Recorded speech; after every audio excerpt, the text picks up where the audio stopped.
शौर्य, छातीचं माप वगैरे बद्दल अनेकांना फार कौतुक वाटत असतं आणि त्याबद्दल बराच गोंधळही असतो.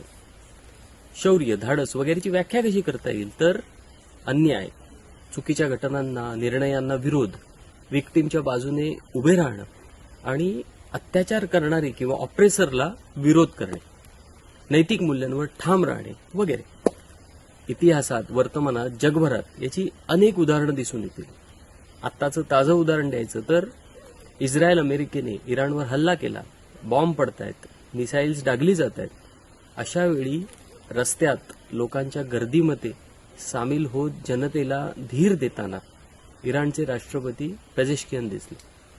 आता इराणचं सरकार तुम्हाला आवडो नावडो हा स्वतंत्र मुद्दा, पण या कृत्याला धैर्य किंवा छाती असणं म्हणणार की नाही? स्पेनच्या राष्ट्रप्रमुखाने अमेरिकेच्या दबावाला बळी पडणार नाही म्हणत या हल्ल्याचा विरोध केला. याला म्हणतात धाडस. आता देशातील एक राज्य अक्षरशः 3 वर्ष जळत असताना, हिंसाचार वाढलेला असताना धैर्य कशात दिसेल? तर त्या भागात जाऊन परिस्थिती शांत करण्याचा प्रयत्न करणं, पीडितांच्या सोबत उभं राहणं. मग कोणी दाखवलं हे धैर्य? चीनच्या हल्ल्यात भारतीय सैनिक मारले गेले असताना चीनला क्लीन चिट कोणी दिली?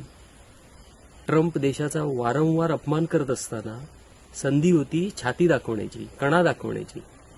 व दिसली का ती छाती? उलट आपल्या वाटेत काही शेतकरी आंदोलन करतायत म्हणून परत फिरून जान बचा के आया असं म्हणणं असो, किंवा संसदेत जनतेने निवडून दिलेल्या खासदार महिला कदाचित हल्ला करतील, चावा घेतील अशी भीती वाटून गैरहजर राहणं, याला आपण शूरवीर समजायचं का? कहर म्हणजे प्रत्यक्षात दाखवता येत नाही किंवा दिसत नाही म्हणून काही जण आता सिनेमातून छातीचं माप फुगवलेली दाखवण्याचा प्रयत्न करत आहेत.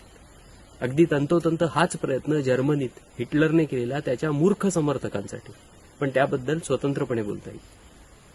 तुर्तास आपल्या शौर्याच्या कसोट्या तपासून घेणं उत्तम. धाडस, शौर्य म्हणजे अत्याचारी, दुर्बल, फारशी ताकद नसलेल्या विक्टीम सोबत उभं राहणं.